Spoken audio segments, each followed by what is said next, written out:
Shalom, selamat pagi Bapak Ibu Saudara yang dikasihi Tuhan Yesus Kristus. Sebelum kita mendengarkan kebenaran firman Tuhan, mari kita berdoa. Bapa di sorga, Bapa dalam nama Tuhan Yesus Kristus, terima kasih kami mengucap syukur untuk segala berkat kemurahan-Mu. Kami ada lagi hari ini karena anugerah-Mu dan karena rencana-Mu yang baik atas setiap kami. Saat ini kami mau mendengar sabda firman-Mu. Urapi kami Roh Kudus supaya kami mengerti dan sungguh mentaati dengan sukacita apa yang menjadi kehendak-Mu atas kami. Dalam nama Tuhan Yesus kami berdoa. Haleluya. Amin. Saudara yang dikasihi Tuhan, ayat firman Tuhan saat ini terdapat dalam 1 Samuel 1 ayat 9-11. Tertulis demikian. Pada suatu kali setelah mereka habis makan dan minum di Silo, berdirilah Hana, sedang Imam Eli duduk di kursi dekat tiang pintu bait suci Tuhan. Dan dengan hati pedih ia berdoa kepada Tuhan sambil menangis terseduh-seduh. Kemudian bernasarlah ia, katanya, Tuhan semesta alam, jika sungguh-sungguh Engkau memperhatikan sengsara hamba-Mu ini, dan mengingat kepadaku dan tidak melupakan hamba-Mu ini, tetapi memberikan kepada hamba-Mu ini seorang anak laki-laki, maka aku akan memberikan dia kepada Tuhan untuk seumur hidupnya, dan pisau cukur tidak akan menyentuh kepalanya. Saudara yang dikasihi Tuhan, ketika kita berada dalam situasi putus asa, apa yang kita lakukan?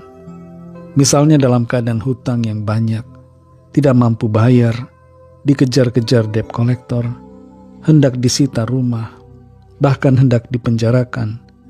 Seringkali kita dalam keadaan itu ditantang apakah mau tetap beriman kepada Tuhan. Atau kita mengatakan persetan dengan iman, peduli amat dengan ibadah, dan kita tidak lagi mau berdoa, berhenti melayani Tuhan, tidak lagi percaya. Orang yang punya masalah sebenarnya banyak sekali. Dan bahkan ada yang punya persoalan sangat besar. Tapi banyak di antara mereka yang bisa menghadapi dengan tenang, dan berhasil melalui dan mengatasi persoalannya dengan baik. Badai pasti berlalu. Persoalan pasti bisa kita lalui dengan pertolongan Tuhan. Cuma masalahnya apakah kita bisa tetap tenang dan tetap percaya. 1 Samuel 1 ayat 9-11 ini merupakan bagian dari kisah tentang Hana yang dalam situasi keputusasaan datang kepada Tuhan. Dia berdoa.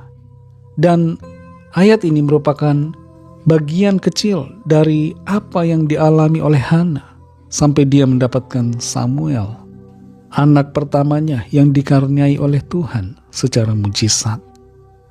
Hana mandul, dan karena mandul tidak punya anak, suaminya bernama Elkana mengambil istri kedua bernama Penina. Dan Penina melahirkan anak-anak bagi Elkana. Karena mempunyai anak, Penina merasa di atas angin dan menyakiti hati Hana, membuatnya merasa tersudut, merasa hina karena tidak punya anak. Dari tahun ke tahun Hana merasakan beban dalam hatinya karena perlakuan Penina. Dalam keputusasaannya dia berdoa sungguh-sungguh dan bernasar kepada Tuhan.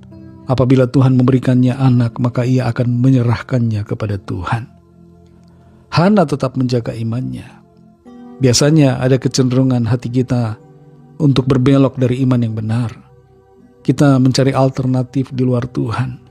Kita pergi ke dukun, cari paranormal, orang pintar, untuk menjalani ritual tertentu supaya bisa keluar dari persoalan dan masalah. Hana tidak berbuat demikian. Dia datang ke rumah Tuhan, berdoa, dan bernasar kepada Tuhan. Hana tidak kehilangan imannya.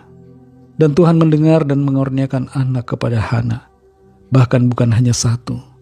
Tapi setelah Samuel, Hana masih dikaruniai 3 orang anak laki-laki dan 2 anak perempuan lagi. Saudara yang dikasihi Tuhan, dalam keputusasaan, dalam keadaan yang sulit untuk kita atasi, tetap miliki iman dan percaya serta berharap kepada Tuhan. Iman dalam keputusasaan jangan sampai hilang. Dalam kesukaran yang sangat berat, dalam penyakit, dalam masalah apapun, Mari tetap percaya kepada Tuhan, datang pada Tuhan, sampaikan apa yang menjadi permohonan kita, minta kekuatan, minta jalan keluar, dan miliki komitmen untuk memuliakan Tuhan dari apa yang menjadi jawaban Tuhan atas kita.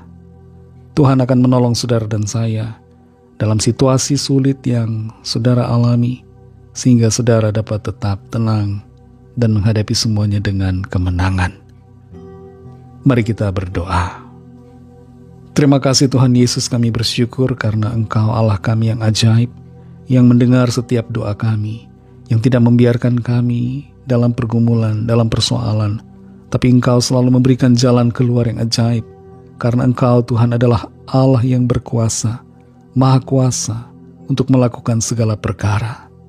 Tolong kami supaya kami tetap beriman, percaya kepadamu di tengah situasi putus asa, di tengah keadaan yang sering membuat kami down, patah semangat, kehilangan harapan. Mampukan kami untuk tetap percaya, dan kami mau percaya, kami mau tetap beriman kepadamu Tuhan Yesus. Kami percaya Tuhan menolong kami, menyediakan jalan keluar bagi setiap kami. Mujizat-Mu kami terima, kami alami di dalam nama Tuhan Yesus Kristus. Segala penyakit kami disembuhkan, segala kelemahan diganti kekuatan. Hati yang susah diganti dengan hati yang penuh dengan sukacita pengharapan. Setiap kami yang sedang dalam pergumulan diberikan jalan keluar. Kami bersyukur dan percaya Tuhan menolong kami, dan karena itu kami serahkan hidup kami ke dalam tangan-Mu. Berkati kami Tuhan di sepanjang hari ini dalam segala tugas aktivitas kami. Pimpin dan sertai kami agar apa yang kami lakukan, apa yang kami kerjakan, semuanya itu memuliakan Tuhan, dan Tuhan membuat kami berhasil dalam segala perkara. Kami serahkan semua ke dalam tangan kasih-Mu, dalam nama-Mu yang kudus, nama Tuhan Yesus Kristus. Kami sudah berdoa dan mengucap syukur. Haleluya. Amin.